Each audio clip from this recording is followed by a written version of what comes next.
A'udhu billahi minash shaitanir rajeem. Bismillahir rahmanir rahim. Surah Al Kahf, study of Ayat 71 to 78. Bismillahir rahmanir rahim. فانطلق حتى إذا ركب في السفينة خرقها قال أخرقتها لتغرق أهلها لقد جئت شيئا إمرا. So Allah Ta'ala says that the two of them, they went on their way. فانطلق. But we know from the story there were three people. There was Musa alayhi salam, there was Khidr alayhi salam, and there was that young man accompanying Musa alayhi salam, about which Allah Ta'ala has mentioned in the start and called him Lifatah. He was a young man. Now this shows that at this point when Musa alayhi salam is being taught by Khidr alayhi salam, he has excused his student.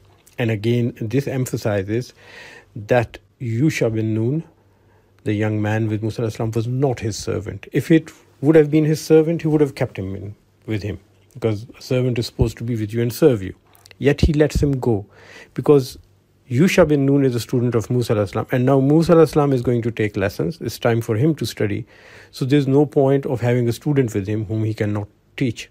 He needs to learn first and then come back and teach him.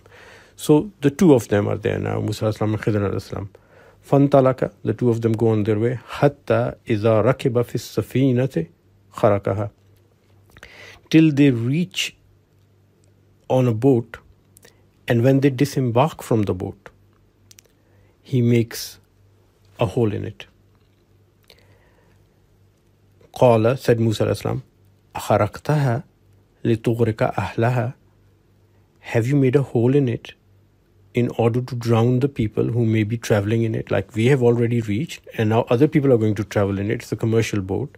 So you've made a hole in it so people can drown in it. لَقَدْ جِئْتَ شَيْئًا إِمْرًا. Indeed, you have done a grievous thing. Now, why did Musa alayhi salam say that? Well, firstly, it's a shock for Musa alayhi salam, because he's not expecting this kind of a lesson. He doesn't know the lessons are going to be so practical and so intense. Although Khidr alayhi salam has warned him, when they sat in the boat and the bird put its beak in the water, drank some water, and he said, look, our capacity is very limited. The information and knowledge which Allah has created is too much. We can't encompass it. Yet when he makes this hole in the boat, in a boat which has taken them aboard, and the people knew Khidr alayhi salam, they acknowledged him, and he asked them to ferry him across the water, and they did not charge him. So Musa alayhi salam is seeing injustice. These are people who let us aboard, did not charge us, and now he's making a hole in it. When we are done with our journey, we've reached the other part, now he's making a hole, so anyone else who comes in it will drown. Now, there's a deep psychological impact of Bani Israel, that they are being mistreated by Fir'aun. They are the good people. They believe in Allah. They do the good deeds, like this boatman. He's done a good deed. The sailor has done a good deed, taken someone over, not charged them, done good to them. And Bani Israel, they had been good to the people of Egypt. When Yusuf alayhi salam came the first time, he protected them from a famine for 7 years. He had so much grains stored that they not only lasted for the people of Egypt, people from Palestine came to buy that grain and to take that grain and survive. And even today there's a lake in Egypt which is known as the Lake of Yusuf, and it is said that it was a lake he made at that time before the famine, the 7 years of good harvest, and with that lake he stored water and irrigated the land during the 7 years of poor harvest and drought. So after all the good Bani Israel has done, the people of Fir'aun, the Egyptians, had enslaved them. And that injustice is in the back of mind of Musa alayhi salam. So Musa alayhi salam objects to it. And he says, why have you done this? And Khidr alayhi salam says, قَالَ أَلَمَّ قُلْ إِنَّكَ لَن تَسْتَطِيَ مَعِيَ صَبْرًا. He replied, did I not tell you that you shall never be able to have patience with me? And Musa alayhi salam realizes his promise that he won't ask any questions. He says, قَالَ لَا تُؤَخِذْنِي بِمَا نَسِيتُ وَلَا تُرْهِقْنِي مِنْ أَمْرِ أُسْرًا. Moses said, please don't take me to task for me having forgotten this, and please don't be harsh on me on this account of what I have done. So please forgive me. He pleads that he has forgotten and his memory did not serve him right, so he forgot he was not supposed to ask questions. So he says, please forgive me. And Khidr al-Islam forgives him. فَانْطَلَقَ, and the two of them, they go on. حَتَّى إِذَا لَقِيَ غُلَامًا فَقَتَلَهُ, when they meet a young man, and Khidr, he killed him. قال, Musa al-Islam said, أَقَتَلْتَ نَفْسًا زَكِيَّةً بِغَيْرِ نَفْسٍ لَقَدْ جِئْتَ شَيْئًا نُكْرًا. أَقَتَلْتَ نَفْسًا زَكِيَّةً, have you just slain an innocent human being? بِغَيْرِ نَفْسٍ, without him taking another man's life. That young boy hasn't killed anyone. This is capital punishment. Capital punishment is only for taking someone else's life. Indeed, you have done a terrible thing. And now Musa al-Islam again is shocked by what Khidr al-Islam did. Of course, anyone would be shocked. Anyone would see that a young child is there and another person comes and kills him. He would be shocked. But the shock is even more intense for Musa al-Islam for two reasons. Number one, we have to remember what was the Pharaoh doing the people of Bani Israel? Killing young babies, male babies. And they were innocent.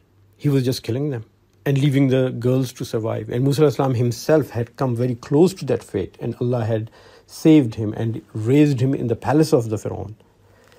And then, secondly, there was a time when Musa al-Islam saw two people fighting. One was from Bani Israel, one was from the Egyptians. And in support of the person of Bani Israel, he went to help him, and he hit the Egyptian person, and he hit him so hard that he died. So he had committed manslaughter, and he had to run away from Egypt, and he had to go and live in Madian with Shuaib alayhi salam for 10 years and then come back. So all of that is affecting his psychology. He is very sensitive about murder of innocent people. Also because he himself, by mistake, has taken a person's life.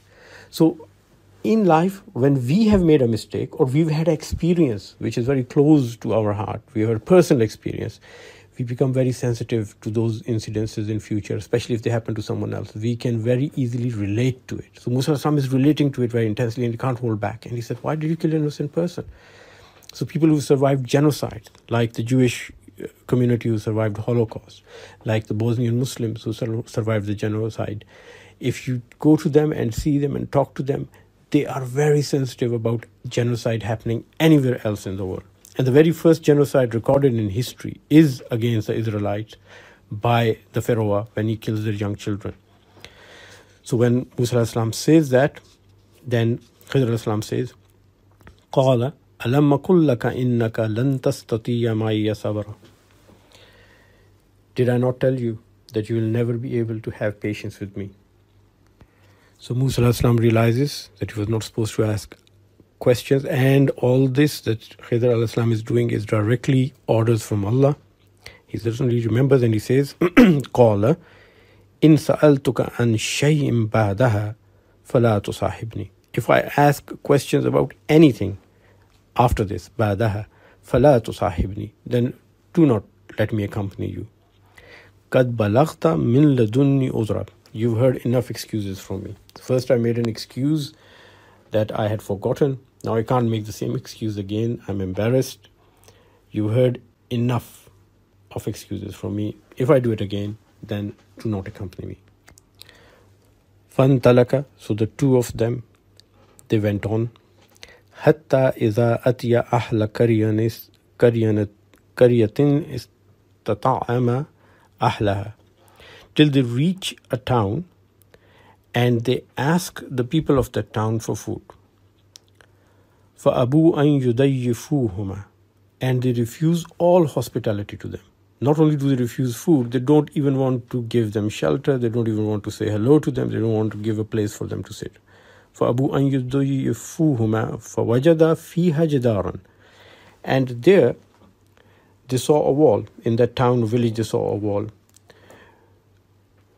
which was about to topple. يُرِيدُ أَن يَنْقَضَّ فَأَقَامَهُ. So it was about to topple, about to fall down, and Khidr, he made it straight, he rebuilt it. فَأَقَامَهُ means only one person did it. He did not ask Musa alayhi salam to do it. And I think Musa alayhi salam might not even have offered his help because he's too afraid now to interrupt or say anything. So Khidr alayhi salam, he builds the wall. And once he's built the wall, fixed it, and they're both hungry, and probably Musa alayhi salam is feeling a little bit impatient, and he says, قَالَ, Musa alayhi salam says, لَوْ شِئْتَ لَاتَّخَذْتَ عَلَيْهِ أَجْرًا. If you would have wished, if you would have wanted, you could have obtained some payment for it. Now, again, this third event, why is Musa alayhi salam so sensitive about this issue? Now, you see, all three issues Allah Ta'ala is bringing about to Musa and making them happen around him are hitting very close to home. It is evoking memories from the past. He can relate to them very well. What do Bani Israel do in Egypt? They are slaves. What do the people of Egypt and Pharaoh do to Bani Israel? They pay them nothing. A slave works without payment. And he sees the same thing happening, and they mistreat them. So this town people, they're mistreating. They're not even giving any hospitality, let apart food. And Khidr is doing work for them. So Musa alayhi salam feels uncomfortable because he's seen this happen all his life. That they do free work as slaves for Pharaoh, and they're mistreated, and their children are killed, and all their good work and hard work goes unappreciated. And when he says that, then Khidr alayhi salam says to him, قَالَ هَذَا فِرَاقُ بَيْنِي وَبَيْنِكَ. This is the parting between you and me. سَأُنَبِّئُكَ بِتَعْوِيلٍ مَا لَمْ تَسْتَطِعْ عَلَيْهِ صَبْرًا. So now I shall let you know the real meaning of all those things that you were unable to bear with patience. So now Khidr alayhi salam is going to explain to Musa alayhi salam how it all happened and why it happened. But before we move on to this discussion, we have to reflect on these three events. In life, we human beings get disturbed by many things, but the things which really, really perturb us and which really trouble us are the things which we have personally experienced in the past and which we can relate to. So if we see some wrong being done to a person, we feel upset. But if the same wrong or similar situation had occurred to us in the past, individually or collectively, or to a member of the family, we get more emotionally involved. There's empathy, and you put yourself in that person's shoes and you relate to it. And that pain, it brings back your own pain. And it could be the individual pain or it could be the collective pain. And it brings back your own mistakes and experiences from the past. And that is where we start losing patience. And that's where we start losing the whole picture. We don't take all things into account and we rush into making decisions. And we get upset and we get anxious. And Allah Ta'ala has tested Musa alayhi salam with all these three things. He has seen a good person, the sailor, who's apparently being wronged. He's seen an innocent boy who's being killed. And he's seen ungrateful people like the Pharaoh who are getting advantage. They have a wall in the town which is about to topple, and the wall is being fixed for what kind of people? People who would not even extend their hospitality to two strangers who've come into town.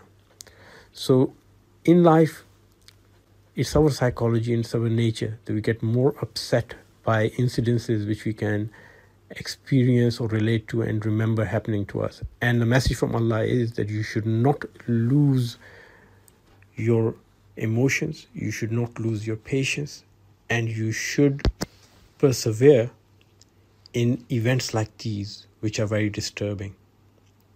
So it doesn't say that you shouldn't think they're wrong. You do think they're wrong, but you shouldn't react to them immediately. You have to stop. You have to control your reaction. You have to give it time before you can draw conclusions. And you only draw conclusions when you have all the facts available. Inshallah, tomorrow we'll discuss the explanation which Khidr alayhi salam gives to Musa alayhi salam about these events, how they happened and why they happened. Jazakallah khair. Please remember everyone in your prayers. A special thank you for everyone who made this effort possible, especially our IT team. Last but not the least, a big thank you and special prayers for the person who started this dawah effort with me but prefers to stay anonymous at present. Please remember us all in your prayers. May Allah reward everyone who's involved in this dawah effort, especially the people who are watching it and listening to it. May Allah reward them in this life and the hereafter. Ameen summa ameen.